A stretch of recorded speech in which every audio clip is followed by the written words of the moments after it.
नमस्कार, pH value में आपका स्वागत है। आज हम सॉल्व करेंगे आर.एस. अग्रवाल क्लास 10 के बुक से एक्सरसाइज 1B का क्वेश्चन नंबर 13।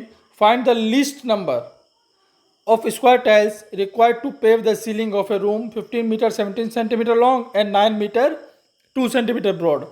यहाँ क्वेश्चन का ये मीनिंग है कि हमारे पास एक रूम है, उसका डायमेंशन दिया हुआ है कि उसका लेंथ 1517 सेंटीमीटर है और ब्रेथ 902 सेंटीमीटर है।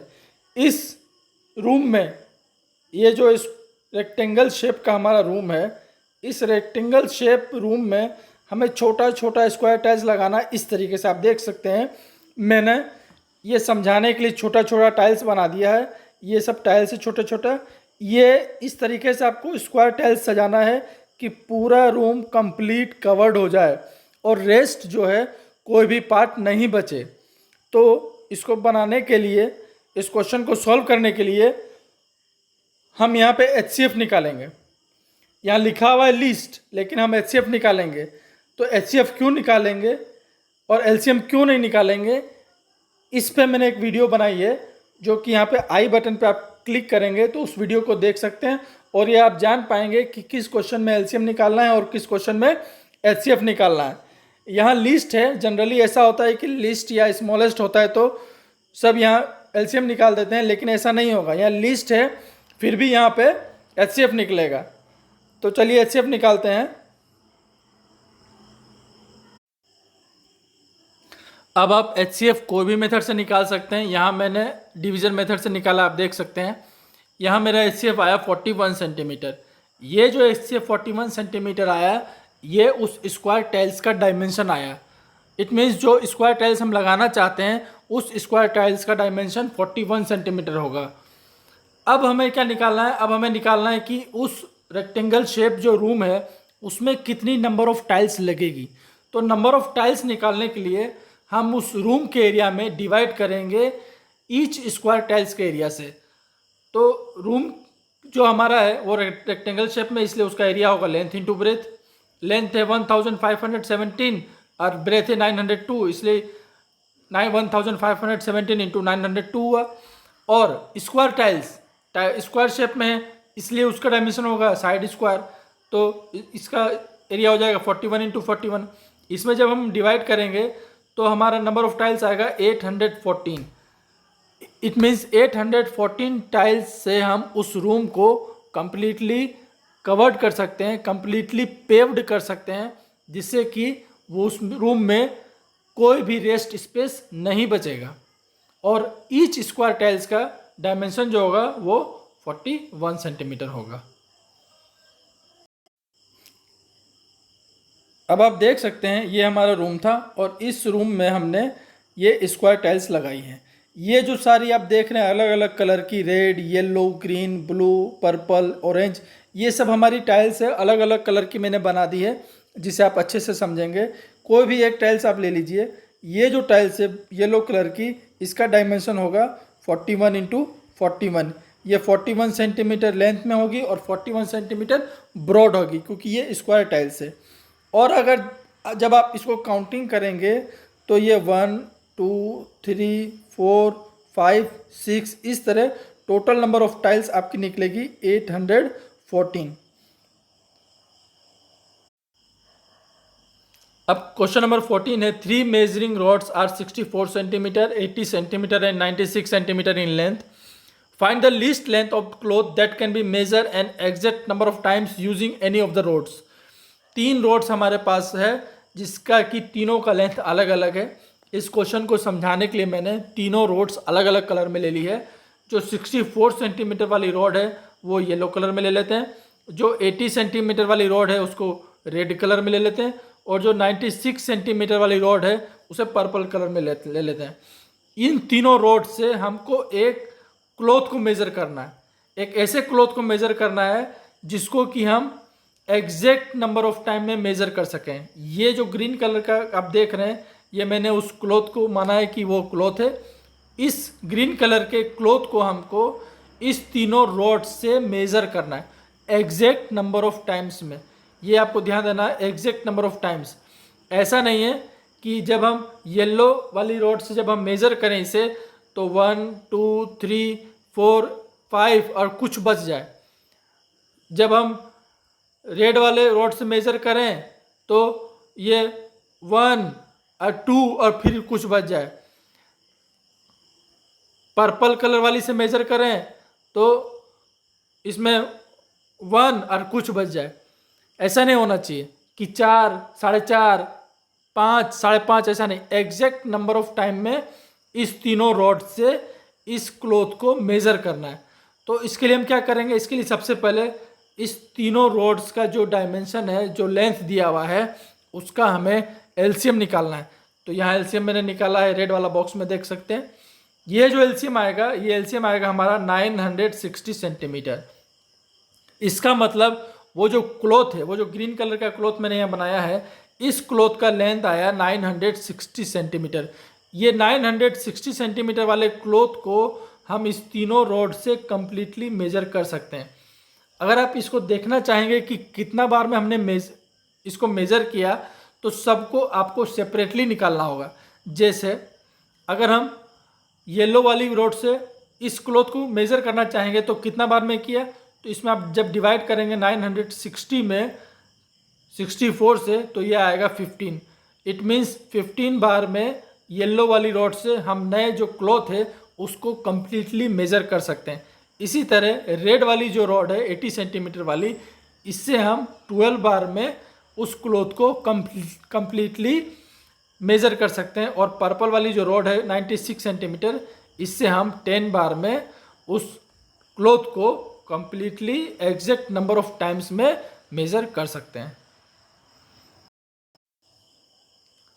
जैसे इस क्वेश्चन में 3 रॉड्स हैं, इसी तरह का इसी एक्सरसाइज में एक और क्वेश्चन था, उसमें 3 टिम्बर था।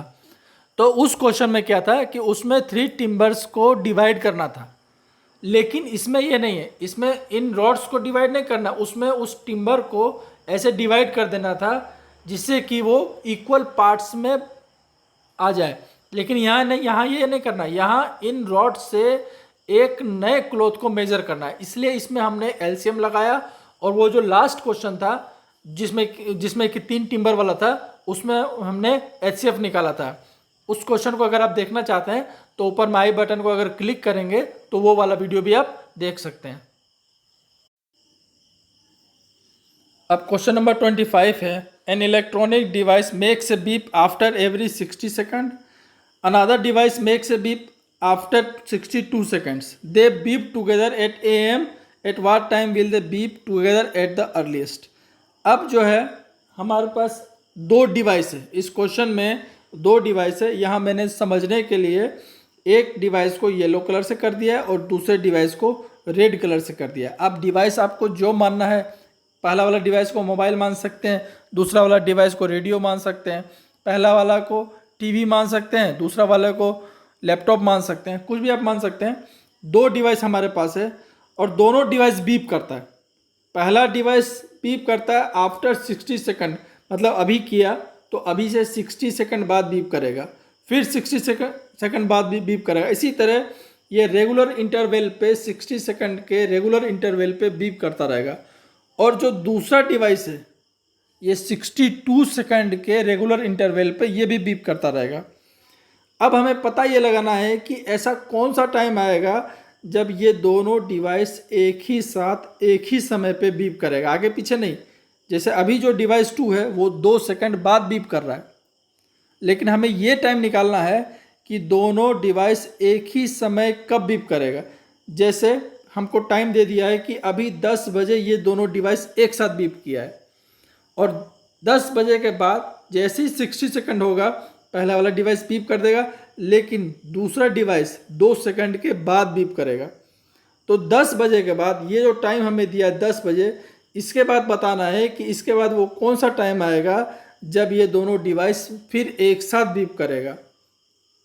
तो वो टाइम निकालने के लिए हम सबसे पहले इसका 60 सेकंड का और 62 सेकंड का इसका एलसीएम लेंगे। ये जो एलसीएम हम लेंगे, ये एलसीएम हमारा आएगा 1860। It means 31 minute. 31 मिनट के बाद दोनों डिवाइस एक ही साथ बीप करेगा, तो टाइम हमारा हो जाएगा 10:31 AM। अब नेक्स्ट क्वेश्चन है, the traffic lights at 3 different road crossing change after every 48 seconds, 72 seconds and 108 seconds respectively. If they all change simultaneously at 8 am, then what time will they again change simultaneously? It means कि 3 road है, 3 अलग अलग road है। ये पहला road है, ये दूसरा रोड है और ये तीसरा रोड है। तीनों रोड पे ट्रैफिक लाइट जल रही है, लेकिन तीनों रोड पे ट्रैफिक लाइट के चेंज होने का टाइम अलग अलग है। जैसे ये जो पहली रोड आप देख रहे हैं, ये जो पहली रोड है, इस रोड में 48 सेकंड के बाद ये लाइट्स चेंज होती है, और ये जो दूसरी रोड है इसमें 72 सेकंड के बाद चेंज होती है। जब इस रोड में टाइम चेंज हो रही है, 48 सेकंड के बाद लाइट्स चेंज हो रही है, तो ये दोनों कांस्टेंट है, इसमें नहीं हो रहा, इस दोनों में नहीं हो रहा।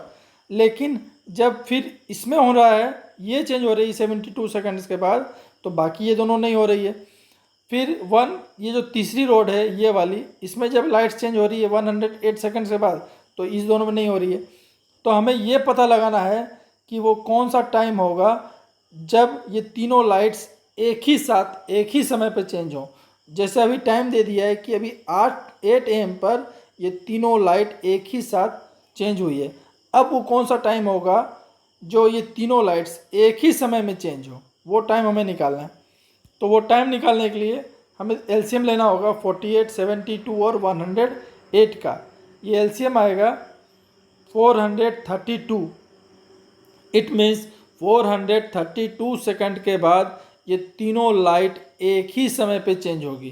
432 सेकंड के बाद इसको जब आप चेंज करेंगे तो ये 7 मिनट और 12 सेकंड आएगा।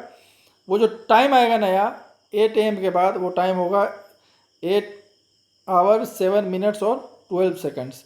इतना देर बाद 7 मिनट 12 सेकंड के बाद तीनों लाइट्स फिर एक ही साथ चेंज होगी। लास्ट क्वेश्चन हमारा है, 6 bells commence tolling together and tolls at intervals 2, 4, 6, 8, 10, 12 minutes respectively. In 30 hours, how many times do they toll together? इस क्वेश्चन को समझने के लिए इस क्वेश्चन को मैं एक एग्जांपल बना के देता हूँ। 6 अलग अलग क्लासरूम है हमारे पास, और पहला क्लासरूम में जो बेल बजता है उसका जो टाइम इंटरवल है वो है 2 मिनट। ये मान लीजिए ये पहला क्लास है, इसमें जो बेल बज रहा है हर 2 मिनट के बाद बज रहा है। और जो दूसरी क्लास है उसमें जो बेल बज रहा है हर 4 मिनट के बाद बज रहा है। इसी तरह तीसरी क्लास में 6 मिनट के बाद, चौथी क्लास में 8 मिनट के बाद, पाँचवीं में 10 मिनट के बाद और छठी क्लास में 12 मिनट के बाद। ये जो टाइम इंटरवल है ये रेगुलर इंटरवल पे हर क्लास में अलग अलग टाइम पे बजता जा रहा है। जैसे पहली क्लास में जो टाइम इंटरवल है वो है 2 मिनट का, कि हर 2 मिनट के बाद इसमें बजेगा। दूसरी क्लास में 4 मिनट, मतलब हर 4 मिनट के बाद बजेगा। इसी तरह हर क्लास में दिया हुआ है, हर क्लास में अलग अलग मिनट के बाद बजता रहेगा। तो हमको ये बताना है कि आने वाले 30 घंटे में, इन 30 आवर्स, ये जो आने वाले 30 आवर्स हैं इसमें ये सारी बेल्स एक साथ कितनी बार टॉल्स करेंगी, कितनी बार ये एक साथ बजेगी। ये सारी, ये नंबर ऑफ टाइम्स हमें निकालना है कि ये सारी बेल अगर एक साथ बजती हो किसी भी एक समय पे, तो उस टाइप का कितना टाइम आएगा, वैसा कितना टाइम आएगा अगले 30 घंटे में कि ये सारी बेल एक ही साथ बजी गई हुई। तो इसके लिए हम क्या करेंगे, सबसे पहले एलसीएम निकालेंगे 2, 4, 6, 8, 10, 12 का। ये हमारा 120 आएगा। 120 मिनट्स मतलब हर 2 घंटे के बाद ये सारी बेल एक साथ बजती हैं। जैसे अभी अगर 8 बज रहा है तो 10 बजे ये सारी बेल एक साथ बजी, फिर 12 बजे सारी बेल एक साथ बजी, फिर 2 बजे के बाद सारी बेल एक साथ बजी। इसी तरह ये सारी बेल हर 2 घंटे के बाद एक साथ बजती हैं। तो 30 घंटा में कितनी बार बजेगी, तो 30 घंटा में ये बजेंगी। 30 में जब आप 2 से डिवाइड करेंगे तो ये आएगा 15, मतलब 30 आवर्स में 15 टाइम्स ऐसा होगा जब ये बेल एक साथ बज रही होगी। और इसमें एक जो हमने प्लस किया वो इसीलिए क्यों किया है क्योंकि अभी जो ये स्टार्ट हुआ है, ये जो काम शुरू हुआ है सारा बेल का बजना, तो ये अभी से स्टार्ट हुआ है। मतलब अभी एक बार सब साथ में बज गई, इसके बाद अभी सब एक साथ बज गई हैं, इसके बाद जो आने वाला 30 घंटा होगा उसमें वो कितने बार बजेंगी। तो आने वाले 30 घंटा में 15 बार, और अभी शुरुआत में एक बार, मतलब टोटल नंबर ऑफ टाइम्स हो गया 16। इस एक्सरसाइज को ख़त्म करने से पहले थोड़ा सा चर्चा और कर लेते हैं एलसीएम और एचसीएफ के बारे में। जैसे मैंने यहाँ कुछ एग्जांपल दिया, आपको सिर्फ ये एग्जांपल थोड़ा सा समझना है कि यहाँ मैं बताना क्या चाह रहा हूँ। तो पहला जो एग्जांपल है वो हम है 12 और 16। इसका जब हमने एचसीएफ लिया तो 4 आया और एलसीएम आया 48। इसका मतलब ये है कि एचसीएफ जब भी आता है वो स्मॉलर नंबर से छोटा आता है या उसके इक्वल आएगा, वो उससे बड़ा नहीं आएगा। जैसे यहाँ आप देखिए दूसरा एग्जांपल 15 और 45। एचसीएफ जो आया 15 आया, लेकिन एलसीएम जो आया 45 आया। और एलसीएम जो आएगा वो या तो ग्रेटर नंबर के इक्वल होगा, यहाँ पे देखिए 45 के इक्वल है, या तो ग्रेटर नंबर के इक्वल होगा या फिर ग्रेटर नंबर से बड़ा होगा। तो सिर्फ यहाँ एक बात समझनी है कि एचसीएफ हमेशा स्मॉलर के इक्वल आता है या उससे छोटा होता है, और एलसीएम हमेशा ग्रेटर के इक्वल आता है या उससे बड़ा होता है। तो अब जब हम लोग क्वेश्चन सॉल्व करते हैं तो उसमें ये बात ध्यान रखनी है कि हमें निकालना क्या है, एलसीएम निकालना है या एचसीएफ निकालना है। तो एक हिंट आपको यहाँ से भी मिल सकती है कि हमको क्या निकालना है। जैसे क्वेश्चन नंबर 23 जो टिम्बर वाला क्वेश्चन था, उस क्वेश्चन में हमको 3 अलग अलग टिम्बर को डिवाइड करना था। इसका मतलब उसको छोटा छोटा पार्ट में अलग अलग काटना था। तो जब हम उसका छोटा पार्ट करेंगे तो वो छोटा होगा, वो स्मॉलर से भी छोटा होगा, तो उसमें हमने एचसीएफ निकाला। और जब हम रॉड्स वाला क्वेश्चन था कि 3 अलग अलग रॉड था और उस तीनों रॉड से एक नए क्लॉथ को मेज़र करना था, मतलब उससे बड़ा होगा, जो रॉड है हमारा उससे भी बड़ा होगा, तो इसलिए हम उसमें एलसीएम निकाल रहे थे। तो ये एक हिंट आप यहाँ से ले सकते हैं कि एचसीएफ हमेशा स्मॉलर के इक्वल आएगा या उससे लेस आएगा, और एलसीएम जो आएगा हमेशा ग्रेटर के इक्वल आएगा या उससे मोर देन आएगा। इसलिए जब भी आप क्वेश्चन बनाते हैं तो क्वेश्चन बनाते समय ये समझने की कोशिश कीजिए कि जो हमें फाइंड करना है वो स्मॉलर आना चाहिए या वो लार्जर आना चाहिए। ये आप जब पता लगा लेंगे तो कोई भी क्वेश्चन आप आसानी से बना सकते हैं। जैसे छोटी क्लासों में जब बच्चे वर्ड प्रॉब्लम शुरू करते हैं बनाना, तो उसमें एक चीज़ समझाया जाता है कि जब मोर निकालना हो, जब ज़्यादा चॉइस निकालना हो तो मल्टीप्लाई किया जाता है, और जब लेस वाली बात हो, जहाँ कुछ कम आ रहा हो, तो उस समय डिवाइड करना है। सेम बात है, जहाँ पे आपको ऐसा लगे कि जो हमारा जो आंसर है, जो क्वेश्चन का आंसर आने वाला है वो छोटा आएगा, वो स्मॉलर आएगा, तो आपको एचसीएफ निकालना है। और जब आपको लगे कि वो जो आंसर मेरा आएगा वो बड़ा आएगा, तो आपको एलसीएम निकालना है। आज के लिए बस इतना ही, कल फिर मिलेंगे एक नई वीडियो के साथ। आज की वीडियो अगर अच्छी लगी हो तो लाइक कीजिए, शेयर कीजिए और सब्सक्राइब कीजिए। और अगर किसी क्वेश्चन में कोई प्रॉब्लम रह गया तो उसको कमेंट बॉक्स में लिखिए, मैं उसका सॉल्यूशन आने वाली एक नई वीडियो में दूंगा। Thank you.